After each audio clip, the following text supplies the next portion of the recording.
saja pada siaran hari yang disampaikan oleh Bapak Ustadz Fauzi MA.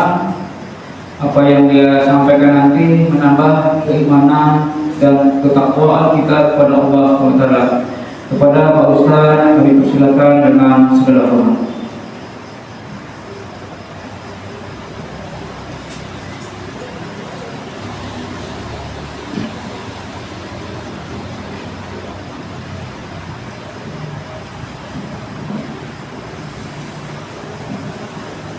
Bismillahirrahmanirrahim.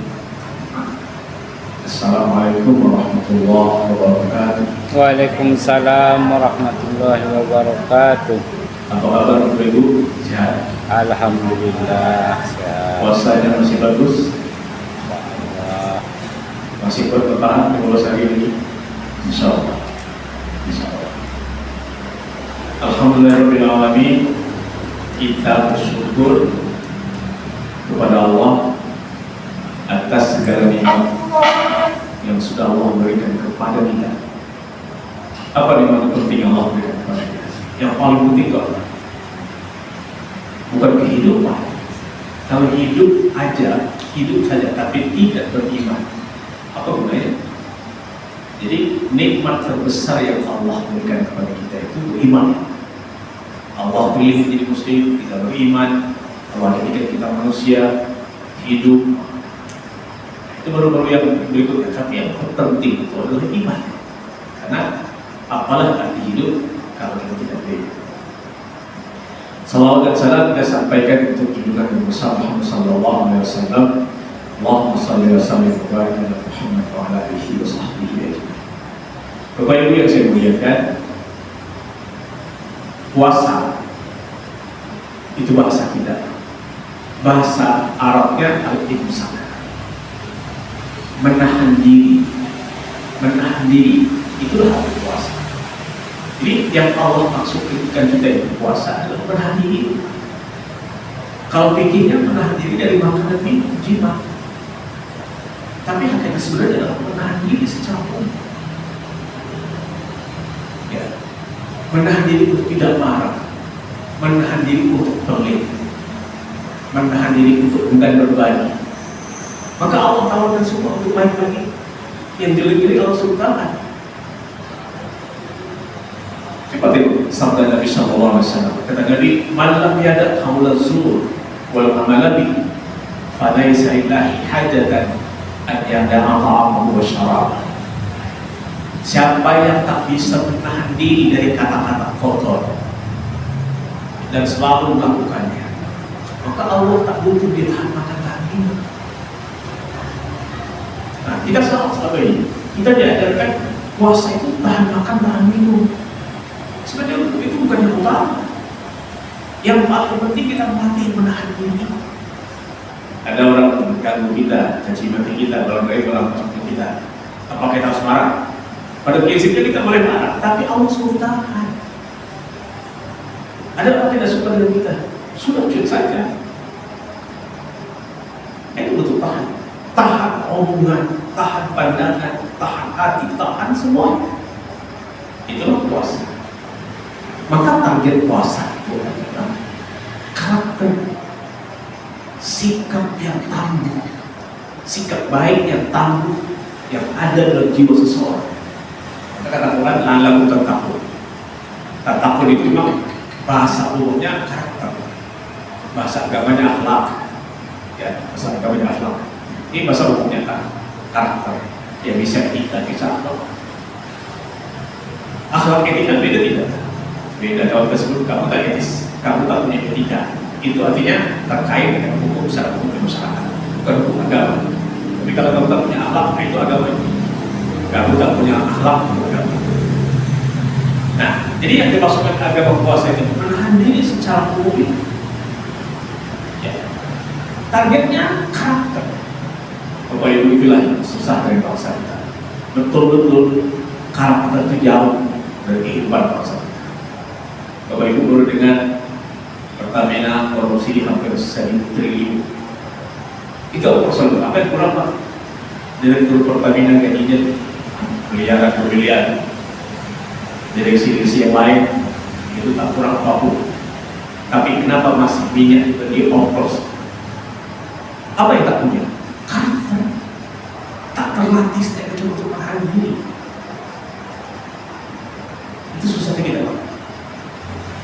Jadi Ramadan itu sebenarnya memang melatih kita berkarakter itu. Jadi itu sih, mengambil orang tua kepada Allah. Kita salah tahu tak mau makan ada, ini halal ini. Kita tak mau karena ada Allah. Mau minum, mau juga karena ada Allah. Itu kita kurang karakter. Bapak Ibu kita semua saja jauh. Kita pergi jauh ke Singapura 40 menit, Malaysia 2 jam. Kita tahu beda sendiri dengan bagaimana bangsa kita yang merasa awal. Saya tahun kemarin masuk rumah sakit, salah satu rumah sakit di Batam saya tersebut. Itu 4 hari rumah sakit, 3 hari saya halusinasi karena makan obat dicekup obat begitu banyak. Tapi akhirnya mulai operasi, tiba-tiba betul-betul tidak terjadi, pulang hampir mati disuruh pulang. Akhirnya ini cerita baik ya, cerita jelek di sini, tapi dicoba bawa ke Malaysia. Sampai di Malaysia langsung siulang sampai operasi macam. Dokter tak kasih obat kan? Minta obat, tak. Ini dia obat sekitar 1 minggu aja. Ini obat sambung lebih. Tak mau masih obat. Bayangkan, saya maaf saja. Kalau cuma bayangkan kalau negeri kita itu ditumpuk ke obat, kita harus bayar. Bahkan saya tidak jadi operasi di sini, itu pun sudah ditandatangani. Itu karena kita tidak punya karakter. Yang kita pikirkan adalah untuk bisnis itu yang kita pikirkan. Tak ada kita pikirkan manusia, tak ada mati orang. Tahu betul Pak, kalau ini bawa kalau dia ke rumah sakit besar berada. Begitu sampai rumah sakit, oh dia mau masuk ruangan, besok harus operasi. Karena dari keras tak mau operasi, akhirnya dia nyerah, dia udah bawa ke rumah sakit lain dan ini tak mau operasi. Ini masalah. Itu kenapa? Karena kita tidak punya karakter. Ini karakter itu yang susah kita tanamkan. Beda kita dengan Jepang. Jepang saya tidak tahu Jepang, tapi sering dengar saya baca orang Jepang itu Pak.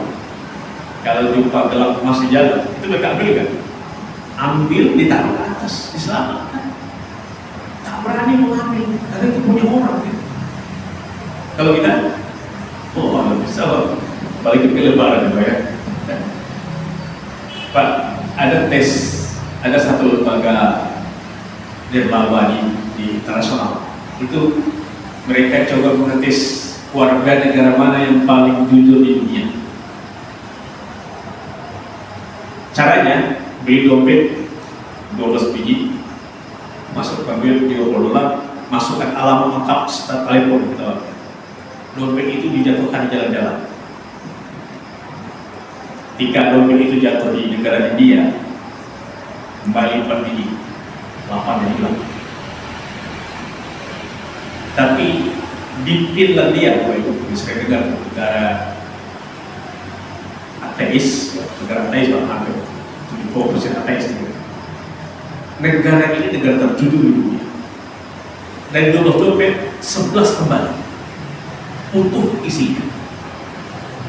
Satu tak tahu lah kemana. Ya, tak mungkin. Terus saya tahu kalau kerja, orang tak tahu mana punya orang lain Pak. Di sana tetap mau orang punya orang kalau buat hadiah tak. Nah, 11 kembali. Bapak Ibu bisa bayangkan kalau di Batam, kira-kira jalan terlalu di jalan gimana?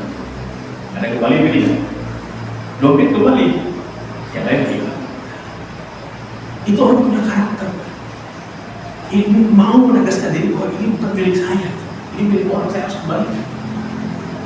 Nah inilah persoalan kita. Maka Allah wajib berkuasa untuk itu. Ini tak boleh, kita tangguhkan diri. Kenapa sih kamu sebut lama? Karena saya tahan diri dengan Allah. Jadi bayangkan Bapak Ibu, kalau kita sudah puasa 30 tahun, harusnya kita jadi orang baik semua. Kalau sudah puasa 30 tahun sepanjang hidup kita, harusnya kita jadi orang baik semua. Kita tak mau nipu orang di pasar, tak mau curi harta orang, tak mau merampas lahan orang, tak mau. Kenapa? Puasa macam kita begitu.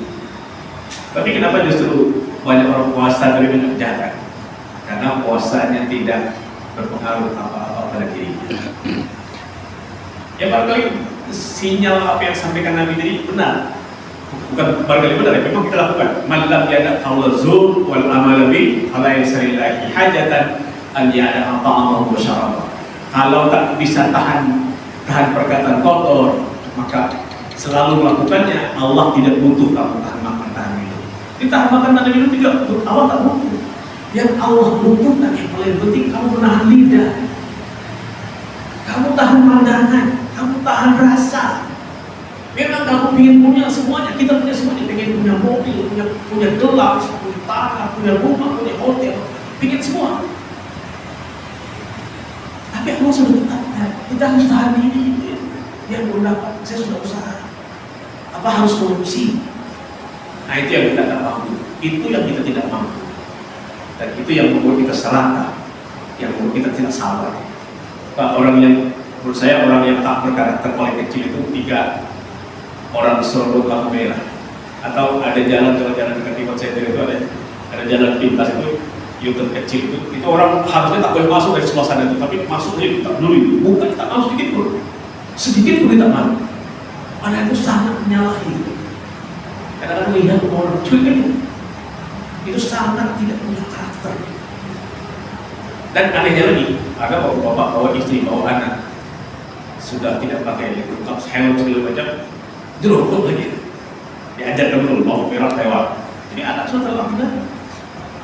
Nah situlah rumah kita. Maka beda pendidikan kita dengan negeri orang.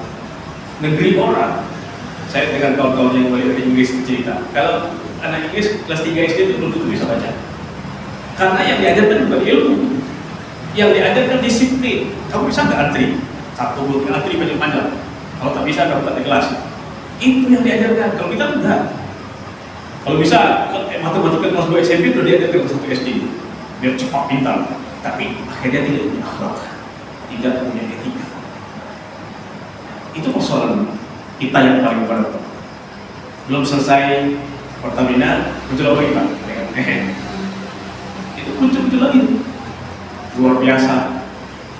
Seperti kata Pak Mahfud MD itu, tambang itu, tambang ada di berbagai daerah itu terus Kalimantan. Itu kalau jujur kita ini digaji setiap bulan. Kalau jujur pulau lain digaji setiap bulan. Negara kita aneh. Korupsi miliaran triliunan tapi dihukum 4 tahun. Siapa yang tak punya penjara? Korupsi saya dulu. Masuk penjara 4 tahun. Habis penjara 4 tahun saya masih kaya. Itulah gampangnya negeri kita ini. Coba di Cina, dipotong Pak. Dipotong, digantung, ditembak. Nah, di puasa menegaskan supaya kita berani menahan diri. Akhirnya melahirkan orang-orang yang berkarakter. Karakter itulah yang berbangsa kita menjadi hebat. Selama kita tidak berkarakter, sebagai bangsa kita tidak akan pernah menjadi bangsa yang hebat. Oleh karena itu, perubahan diri kita, mulai dari diri kita, mulai dari keluarga, mulai dari hidup kita sendiri, dan kita tularkan kepada orang lain. Mudah-mudahan kita bisa, dan Allah terima ibadah puasa kita, Allah jadikan kita orang-orang yang berkarakter baik, sehingga bangsa kita betul-betul berubah menjadi bangsa yang hebat, bangsa menjadi kecucuan di dunia. Wallahu a'lam bishawab. Bila hidayah wa taufiq. Assalamualaikum warahmatullahi wabarakatuh. Waalaikumsalam warahmatullahi wabarakatuh.